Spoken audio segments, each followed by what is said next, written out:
The crystalline spires of Nueva Caracas glittered under the triple moons of Proxima VI, their surfaces reflecting the perpetual aurora that danced across the colony's atmospheric dome.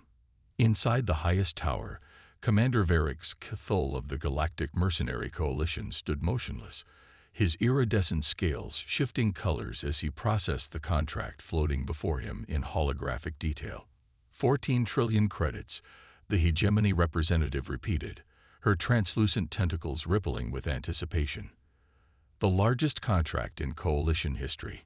All we ask is that you eliminate humanity's leadership structure before we begin our expansion into their territory.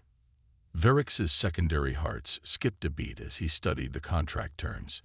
In 3 centuries of leading the Coalition, he had never rejected a contract. The organization's reputation was built on taking the impossible jobs that even the galaxy's most hardened assassins wouldn't touch. But something about this one made his ancestral warning glands tingle. "You suggest they're primitive," Varix said, his voice resonating through his chamber's crystal walls. "Yet you offer a fortune to eliminate them. Why?" Ambassador Zyra's tentacles twisted uncomfortably. "A precaution. Their solar system sits at a crucial hyperspace junction. We cannot risk." "Show me your surveillance," Varix interrupted, gesturing to the holoscreen that dominated one wall. The ambassador hesitated before transmitting the data. The images that filled the screen made Varix's scales shift to a deep purple of concern.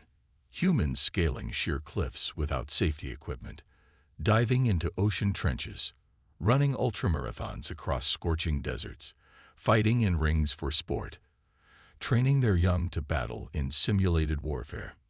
"These are their leisure activities," Zyra explained.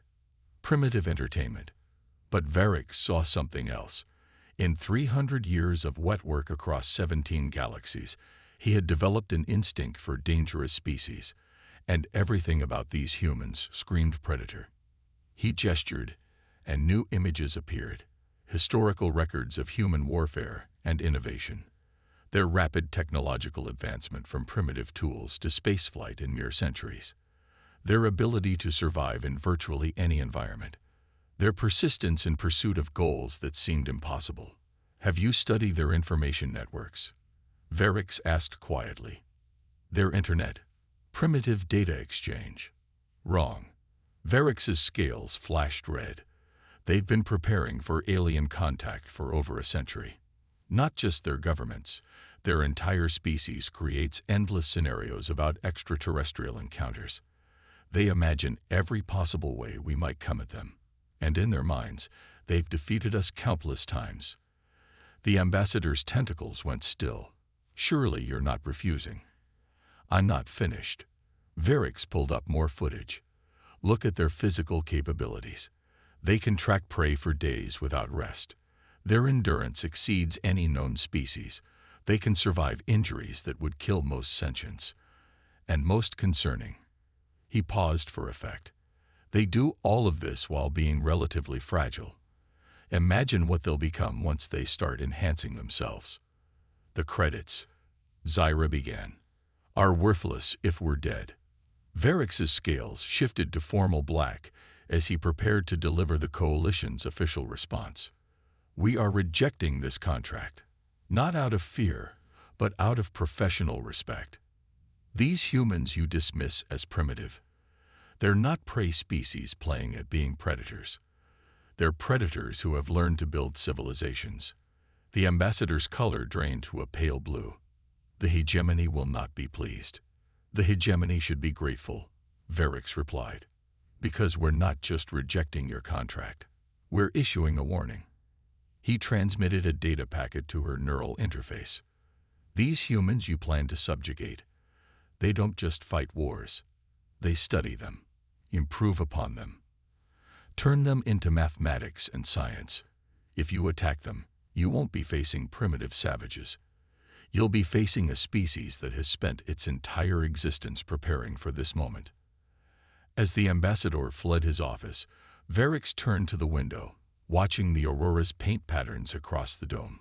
For the first time in his long career, he felt genuine concern for the future of galactic civilization.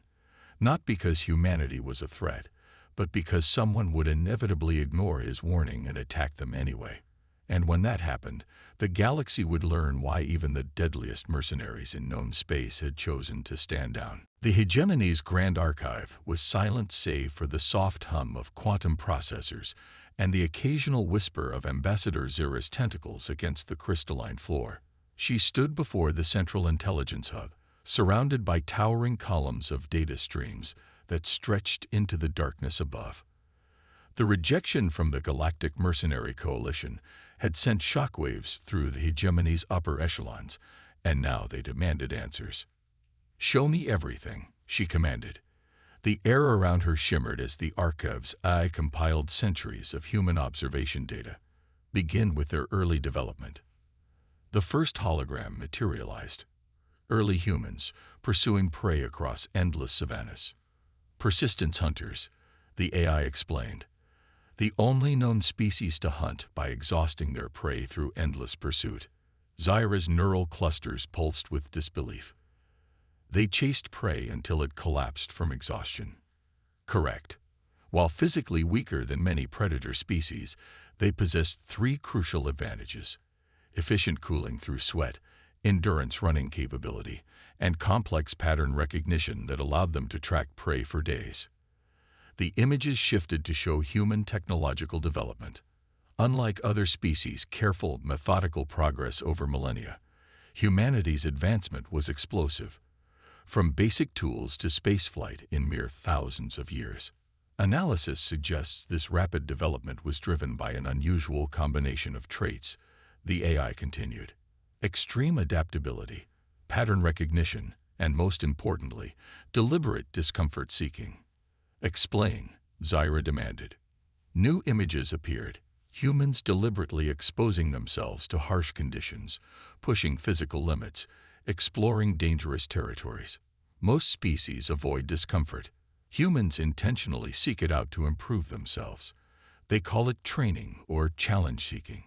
The ambassador watched as humans climbed mountains, dove into ocean depths, and ventured into frozen wastelands.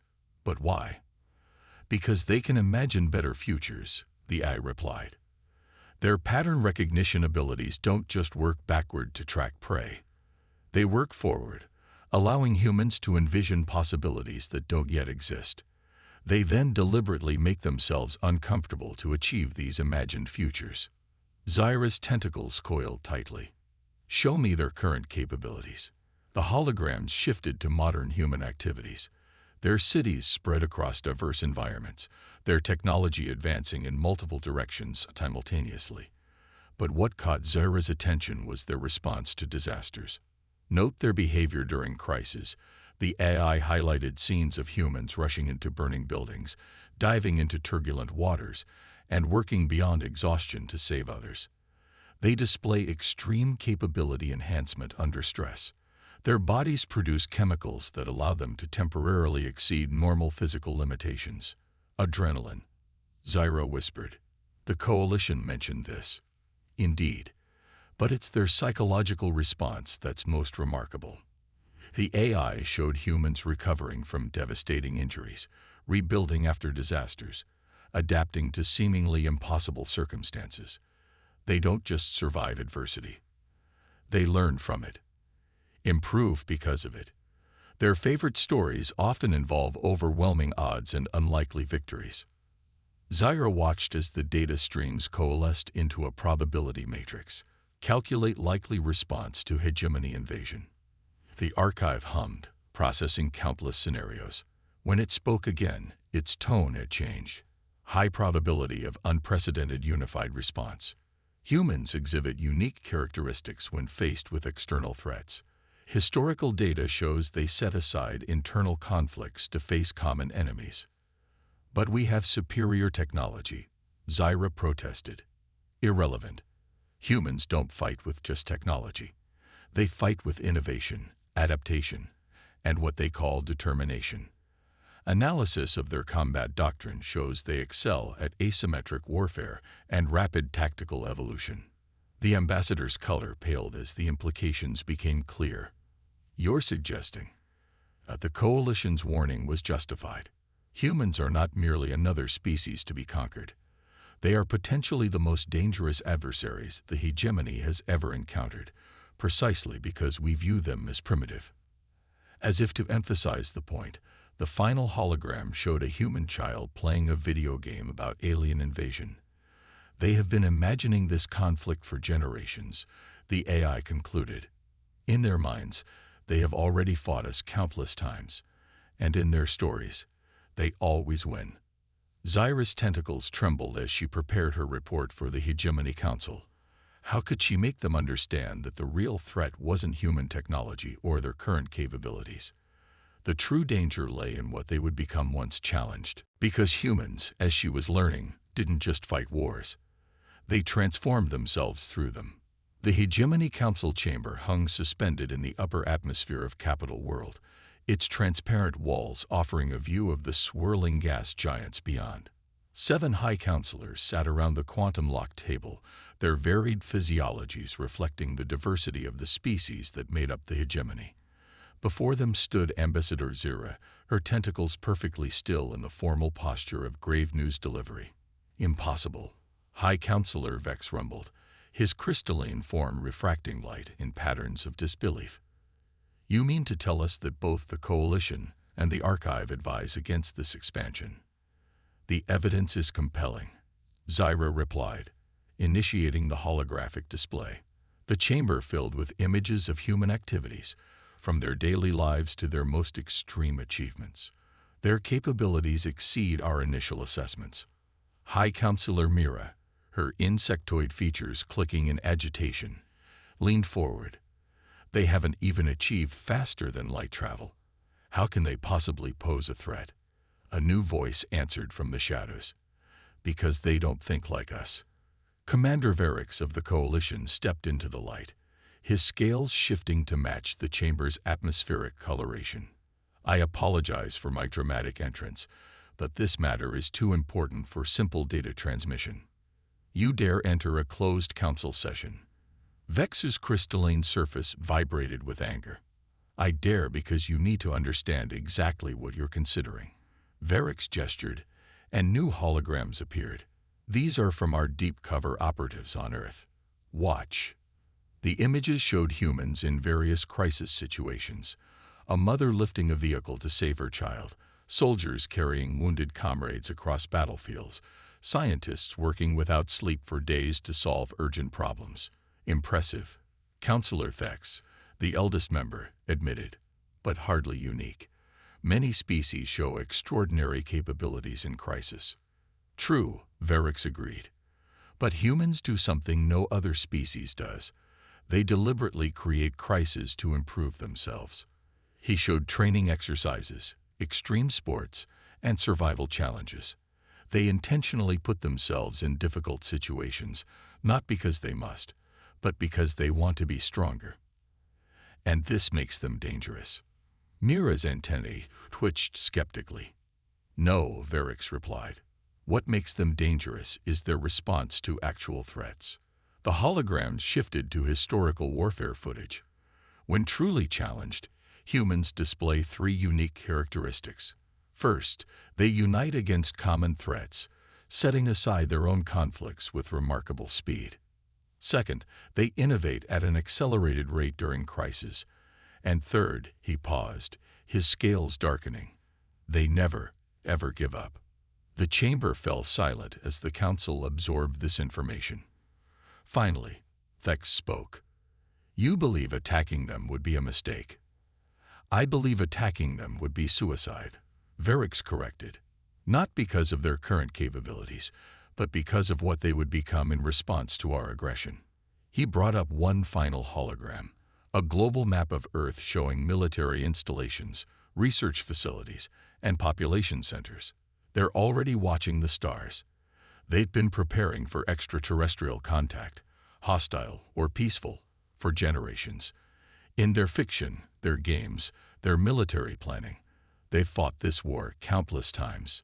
Fiction and games, Vex scoffed. Hardly a basis for military capability.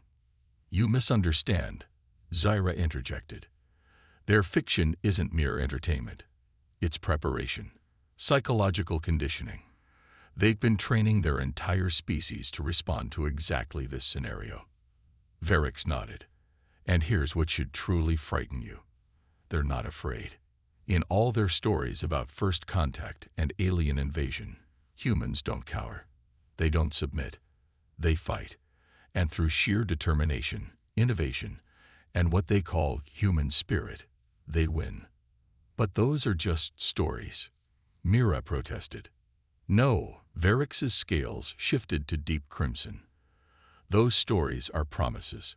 Promises of what humanity will do if challenged. They are the only species we've ever encountered that spends so much time imagining how to defeat technologically superior opponents. And they don't just imagine it. They solve the problems in advance, through their fiction, their games, their constant drive to overcome impossible odds. The council chamber fell into uneasy silence as the implications sank in. Finally, Thex spoke again, his ancient voice carrying the weight of centuries. You're not just advising against military action.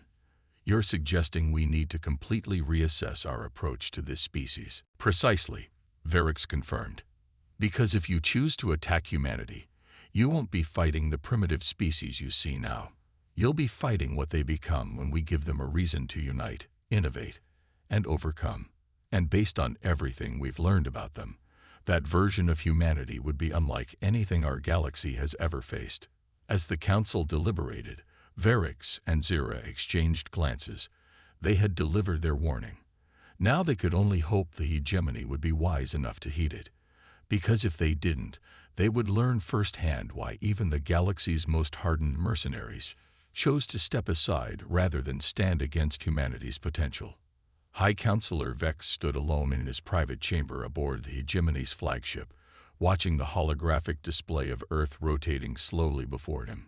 Despite the warnings, despite the evidence, his pride wouldn't let him accept that a pre-FTL species could pose any real threat to the hegemony's dominance. Begin the probe operation, he commanded. The crystalline surfaces of his form pulsed with anticipation as the small fleet of automated probes launched toward Earth's atmosphere. They were designed to be untraceable, undetectable, a perfect test of human capabilities. Or so he thought. Within minutes, alarms blared through the flagship's command center. Vex rushed to the bridge, his crystalline form vibrating with disbelief as he watched the tactical display. Somehow, the humans had not only detected the probes but were actively responding. Impossible, he whispered. Their technology shouldn't be capable of. Sir, his sensor officer interrupted. You need to see this. The main screen filled with multiple feeds. Earth's response wasn't just military, it was comprehensive. Civilian astronomical networks had spotted the probes first, sharing data globally through their primitive internet. Amateur radio operators had picked up the probe's quantum communications. University laboratories were already analyzing the minimal energy signatures. But what truly stunned Vex was the speed of human innovation. Within hours, Earth's military forces had adapted their existing missile defense systems to track the alien probes. Civilian scientists were broadcasting their findings openly, allowing real-time global collaboration. Human governments, usually fractious and divided, were coordinating their responses with unprecedented unity. Send in the second wave, Vex ordered, his pride now fully invested in this test. The response came even faster this time. The humans had learned from the first wave, adapting their strategies and technologies with remarkable speed. They weren't just defending. They were experimenting, testing different approaches, learning about their attackers through trial and error. Commander Varix's voice cut through the command center's chaos. I warned you. The coalition leader's hologram appeared, his scales a deep purple of disappointment. But you had to test them anyway. They're adapting too quickly, Vex admitted, his crystalline form dulling with concern. How are they doing this? Watch, Varix commanded. The tactical displays shifted to show Earth's surface. Humans weren't panicking at the sight of alien probes. Instead, they were mobilizing with what appeared to be practiced precision. Military units deployed globally, scientists shared data freely, and civilian volunteers organized support networks, all following protocols that seemed suspiciously well established. They're following pre-existing alien contact procedures, Verix explained. Plans they developed decades ago, not just for their governments, but for their entire civilization. Those stories and games we warned you about, they were rehearsals for this exact moment. A new alarm sounded. One of the human missiles had successfully intercepted a probe, but instead of destroying it, they had captured it. Within hours, research teams around the planet were reverse engineering its technology, sharing their findings in real time through their global information network. Do you understand now? Verix asked. Every probe you send teaches them more about our technology. Every attack makes them stronger. They're not just defending. They're learning, adapting, evolving their capabilities in real time. Vex watched in growing horror as human innovation accelerated. They were already incorporating principles from the captured probe into their own technology. Their global information network buzzed with theories, solutions, and improvements, each building on the others at a pace that seemed impossible. Shut down the operation, Vex finally ordered, his pride shattered. Recall all remaining probes, but it was too late. The humans had already acquired enough data to begin understanding faster-than-light principles. Their scientific communities were solving in days what had taken other species centuries to discover. The very act of probing their defenses had accelerated their technological development dramatically. What have I done? Vex asked, his crystalline form clouded with regret. You've given humanity exactly what they needed. Verix replied grimly. A challenge, proof of advanced alien life, and most dangerous of all, a reason to unite and innovate faster than ever before. The tactical display showed new human satellites launching, incorporating hybrid technology based on the captured probe. Their primitive internet now hummed with plans, theories, and innovations that would have been impossible mere days ago. They're not just adapting to our technology, Vex realized. They're improving it. Exactly, Verix confirmed. And now that they know we exist, they won't stop until they can reach us.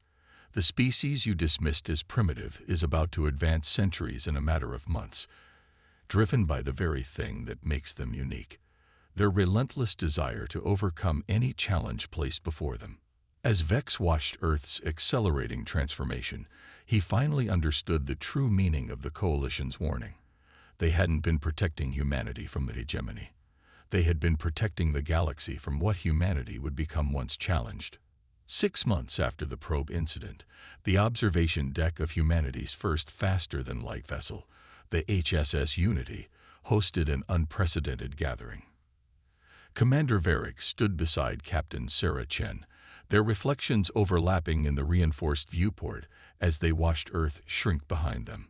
The ship's quantum drive hummed with power, a perfect fusion of human innovation and reversed-engineered alien technology.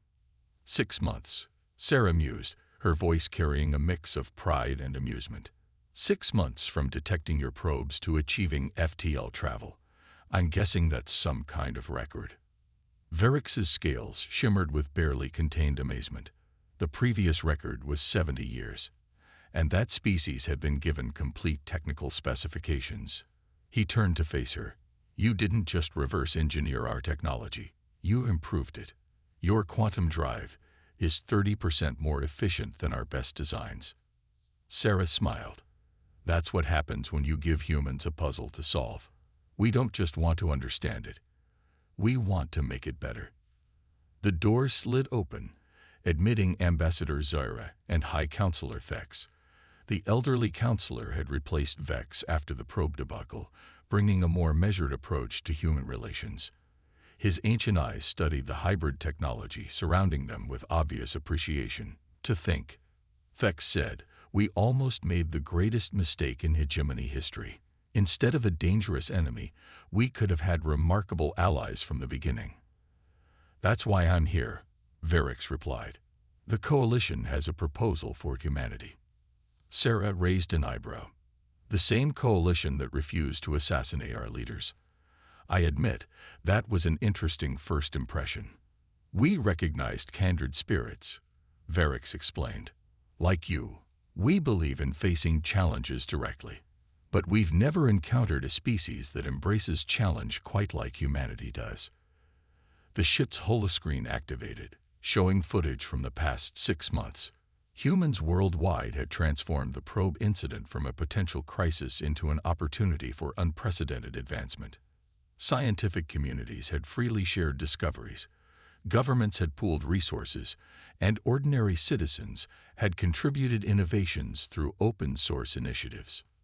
Your response to our probes wasn't just technological, Zyra observed. Your entire species treated it as a challenge to overcome, a puzzle to solve. You didn't just advance your technology, you evolved your whole civilization. That's kind of our thing, Sarah replied with a grin. Humanity's greatest achievements have always come from facing seemingly impossible challenges. The moment we knew we weren't alone in the universe, everything changed. Every human child who ever dreamed of reaching the stars suddenly knew it was possible. Varix's scales shifted to formal diplomatic blue, which is why we're proposing the unique partnership. The Coalition traditionally serves as the galaxy's peacekeepers, taking on the most challenging security missions. But we believe humanity's unique approach to problem-solving could transform our organization. You want us to join the Coalition? Sarah asked, surprised. No, Varix replied. We want to join you. The room fell silent. Even Thex's ancient features showed surprise. Your species has demonstrated something unprecedented, Varix continued. You don't just overcome challenges, you transform them into opportunities for growth. In 6 months, you've advanced more than most species do in centuries. Not through any inherent superiority, but through your extraordinary ability to unite, innovate, and persist in the face of seemingly impossible odds. And now that we know about the wider galaxy, Sarah realized, we'll never stop pushing those boundaries. Exactly, Zyra interjected. You've already begun improving technologies that we've used for millennia. Your scientists are proposing solutions to problems we thought unsolvable. Your very approach to challenges is revolutionizing how we think about progress. Thex stepped forward. The hegemony, too, has learned from our near-catastrophic mistake. We now understand that true civilization isn't measured by technological advancement alone, but by the wisdom to recognize and learn from others' strengths. The Unity's quantum drive hummed as it prepared for its first official FTL jump. Sarah looked out at the stars, thinking of all the human stories that had imagined this moment. So what exactly are you proposing? A new organization, Varix replied. One that combines the Coalition's experience with humanity's innovative spirit, not just peacekeepers, but problem solvers. Together, we could tackle challenges that neither of us could face alone. Sarah smiled as the stars began to blur around them. Humanity has always loved a good challenge. As the Unity made its historic jump, carrying representatives of 3 galactic powers toward a new future, Varix reflected on how close they'd come to catastrophe. The hegemony had nearly started a war. Instead, they'd helped catalyze something unprecedented, a partnership that would transform the galaxy. Because in the end, humanity's greatest strength wasn't their ability to fight. It was their relentless drive to turn any challenge, any obstacle, any seemingly impossible situation into an opportunity for growth. And now, with the whole galaxy open before them, there would be no shortage of challenges to overcome. Together,